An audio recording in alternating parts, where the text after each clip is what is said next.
पश्चिम बंगाल के इलेक्शन के अंदर अलग-अलग नई-नई कंट्रोवर्सीज चलती जा रही हैं।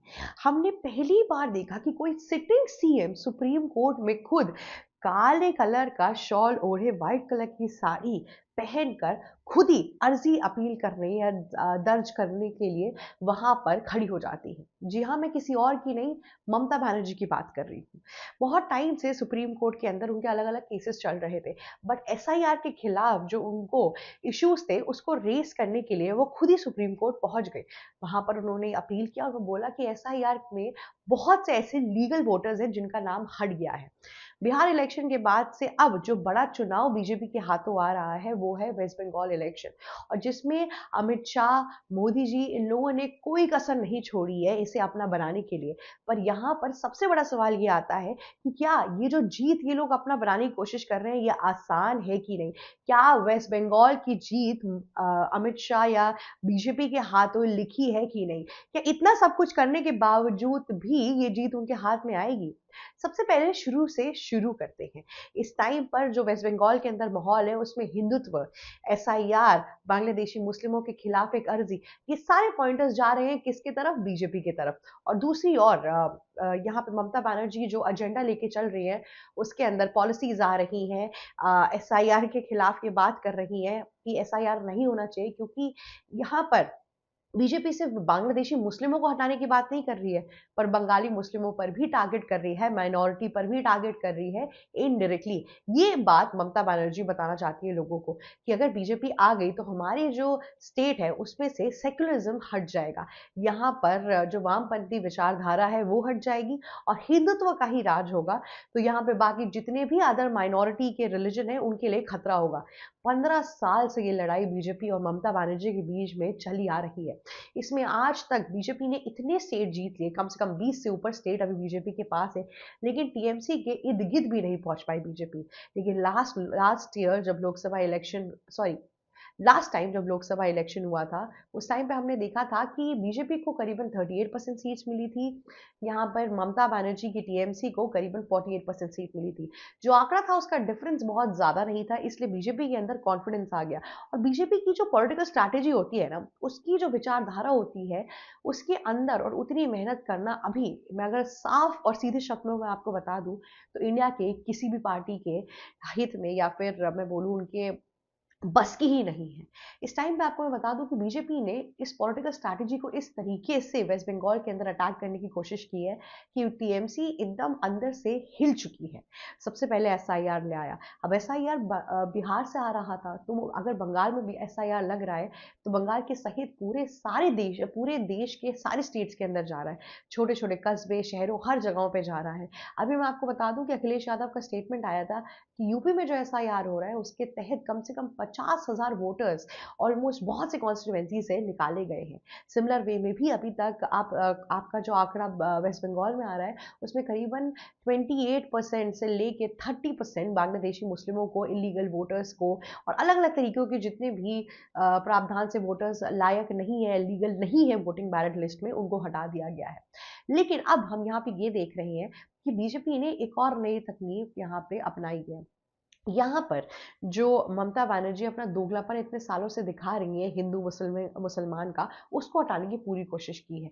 बीजेपी ने यहाँ पर एक और चीज की है कि बीजेपी यहाँ पे उन सारे जो आपके डिस्ट्रिक्ट हैं और कॉन्स्टिट्यूएंसीज हैं उन पर ज्यादा ध्यान दे रही है जहाँ पर बीजेपी के जो रैंक होल्डर्स है टीएमसी के, बीजेपी के जो यहाँ पे ग्राउंड वर्कर्स हैं उनको उन सारी जगहों पे और मेहनत करने को बोला है जहाँ पे वोटिंग रेशियो सिर्फ और सिर्फ क्या कहते हैं आपके 5 से 10% के रेशियो से हारी गई है टीएमसी से। जी हाँ, वो सारी जो लोग हैं उन सब पे, कार्यकर्ताओं पे, एमएलए के ऊपर वर्क कर रही है बीजेपी, जहाँ पर क्या कहते हैं मौका है जीतने का टीएमसी के विरुद्ध।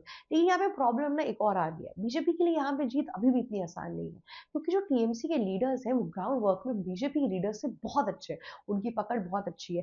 बीजेपी के जो लीडर्स हैं वो बंगाल को इतने अच्छे से समझते ही नहीं है, ग्राउंड में उनकी इतनी पहचान नहीं है। टीएमसी के लीडर्स 15 साल से यहाँ पे लीड कर रहे हैं, इसके पहले भी ये पार्टी बहुत टाइम से रही है, और यहाँ पे इनको हटाना बहुत ज्यादा मुश्किल हो जाएगा, क्योंकि आप समझ रहे हो बॉर्डर एरिया, एरियाज है, वहाँ पे इतनी इलीगल तरीकों की चीजें होती हैं, ठेकेदारी होती है, गरीबी है, इन सब जगहों पे एथनिसिटी का इशू आ रहा है।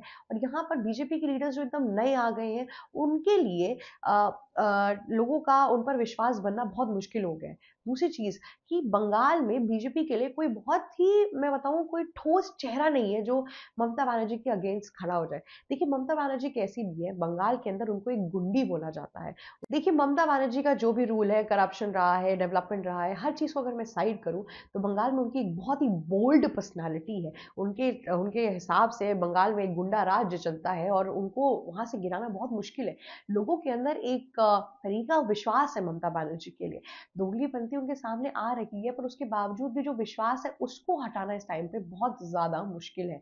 तो ये जो विश्वास ममता बनर्जी का लोगों पर है, अब उतना ही बड़ा और सिमिलर बोल्ड चेहरा लाना बहुत मुश्किल है। देखिए शुभेंदु अधिकारी मेहनत तो बहुत कर रहे हैं वेस्ट बंगाल के अंदर, पर उसके बावजूद भी लोगों का उनके प्रति वो जो विश्वास है वो नहीं बन पा रहा है। बांग्लादेश की जितनी भी बांग्लादेशी हिंदुओं के साथ जो हुआ उसमें भी शुभेंदु अधिकारी बहुत अच्छे से खड़े हो गए हैं, लेकिन उसके बावजूद भी जो टक्कर है ना उसमें थोड़ा वीक पड़ रहे हैं। ये वही पूरी टक्कर है जो कभी मनोज तिवारी और आपके ये अरविंद केजरीवाल के बीच में रखी गई थी। अरविंद केजरीवाल ने जो भी किया दिल्ली में, जिस हिसाब से भी लोगों ने पसंद कर रहे थे, ना पसंद कर रहे थे, लेकिन मनोज तिवारी उनके सामने एक प्रॉफिटेबल कैंडिडेट थे ही नहीं, एलिजिबल कैंडिडेट थे ही नहीं। उनके अंदर वो लेवल ऑफ वो बात ही नहीं आ पा रही थी अरविंद केजरीवाल के खिलाफ। ठीक है, अब सिमिलर वे में शुभेंदु अधिकारी का भी सेम चीज हो रहा है, लेकिन यहाँ पे ट्विस्ट बहुत है। अब देखिए यहाँ पे अगर कोई ठोस चेहरा नहीं है तो भी बीजेपी ने इतनी कोशिश कर ली है कि वोटर बैंक उनके पास ही है। अब ये वोटर बैंक उनके पास आने के लिए भी बीजेपी ने स्ट्रेटेजिकली हर चीज परफॉर्म की। देखिए 30% वोटर बैंक मुस्लिमों का हमेशा से ही टीएमसी के पास जाता है, साथ ही साथ बांग्लादेशी मुस्लिमों का आप मान लीजिए करीबन 20% और 50% वोटर बैंक से अच्छा खासा, 50 से 60% वोटर बैंक से अच्छा खासा टीएमसी जीत जाती है, एक तरफा जीत मैक्सिमम ऑफ द टाइम।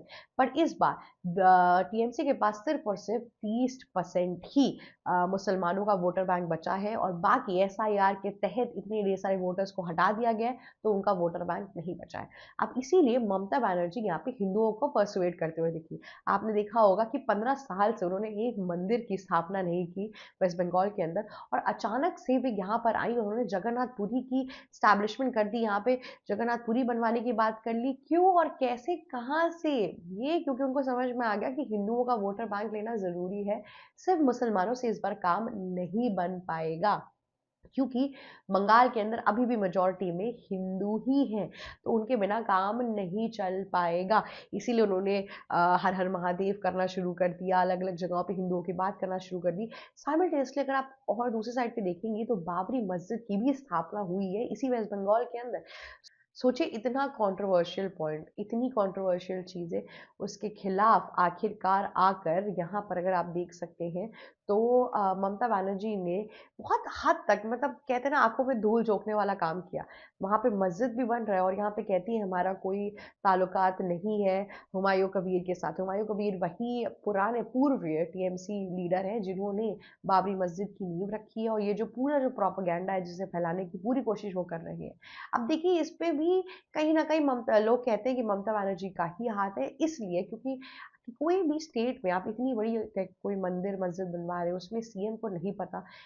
एक चीज समझिए आप, ये कोई भी मस्जिद नहीं है जिसके बनने में इतने सिर्फ नगर पालिका से आपने परमिशन ले ली और ये सब और हो गया। ये बाबरी मस्जिद का नाम दिया गया, ये कंट्रोवर्शियल चीज है इंडिया के लिए, बहुत ही पॉलिटिकली, क्योंकि अगर मैं बोलूँ तो इशू, पॉलिटिकल इशू है ये एक तरीके का, जो इंडिया के अंदर इस टाइम पे बहुत पहले से चल रहा है।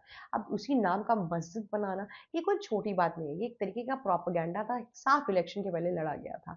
अब ममता बनर्जी के पास 1 से 1.5 महीना बचा हुआ है, उसके बीच में ममता बनर्जी यही सोच रही है कि अब हिंदू तो मुझसे नहीं बात कर रहे, या मुझे मुश्किल लग रहा है कि हिंदू मेरे हित में आएंगे, इससे अच्छा है मैं एसआईआर की प्रक्रिया को ही पूरा यू टर्न करा दूं और मेरे पुराने जो बांग्लादेशी वोटर्स हैं वो मेरे पास आ जाए और पूरा बैलेट लिस्ट अपने हिसाब से कर लो। इसीलिए ममता बनर्जी साम दाम दंड भेद सब कुछ ले रही है। इसके पहले उन्होंने बीजेपी की लीडर्स को इतनी धमकी दे दी, बंगाल के अंदर इतने ढेर सारे तरीकों के स्टैम्पीड हो गई, मतलब ऐसी सिचुएशन आ गई कि यहाँ पे लोगों के अंदर अगर आप देखेंगे एक द्वेष भावना आ गया, लेकिन हर कुछ जो उन्होंने किया वो सब कुछ इस बार टीएमसी के ही रिवर्स में चला गया। लेकिन अब यहाँ पर ममता बनर्जी जो खेला खेलने की कोशिश कर रही है, इसमें अब कुछ भी, अब कुछ भी इस टाइम पे आइडिया नहीं लगा सकते, क्योंकि मैं आपको एक और आंकड़ा बताऊँगी जो बीजेपी के साथ नहीं जाता हुआ दिख रहा है। यहाँ पर जो हिंदू रूल्ड सिटीज़ भी हैं, डिस्ट्रिक्ट्स हैं, उन सब जगहों पे भी लोग टीएमसी के इंक्लाइनमेंट में ज़्यादा हैं। अगर आप दूर से देखेंगे तो आपको समझ में आएगा कि बीजेपी आ सकती है, लेकिन अगर आप पास जाके देखेंगे तो अभी भी बंगालियों के अंदर अगर आप देखेंगे, टीएमसी के लिए लॉयलिस्ट जो चीज़ें हैं वो बसी हुई हैं। क्योंकि टीएमसी में सबसे जो खराब लीडर है वो है ममता बनर्जी। बाकी सारे लीडर्स का एक विश्वास बन के रखा हुआ है लोगों पर, ठीक है? तो इसीलिए लोग चाहते नहीं कि उनकी सब्सिडीज़, फ्री की जो उनको शराबें मिलती है, मांस मच्छी मिलती है ना? फ्री के इतने मतलब 10-15 हज़ार के अंडर वो लोग इंडियन सिटीज़नशिप पाके यहाँ पे रहने लगते हैं, बांग्लादेश को छोड़ देते हैं, म्यांमार को छोड़ देते हैं, पाकिस्तान को छोड़ देते हैं, ये सब उनका खत्म हो जाएगा। इसीलिए ये लोग भी चाहते हैं कि हम किसी तरीके से ममता बनर्जी को ही लेकर आए। और यही सब चीज़ें जो हैं इस बार बीजेपी के लिए बहुत चैलेंजिंग होने वाली है। ऑल्दो बीजेपी ने अपना ट्रम्प कार्ड खोल दिया है, यहाँ पर उन्होंने पीएम नरेंद्र मोदी को सामने ला के रख दिया है।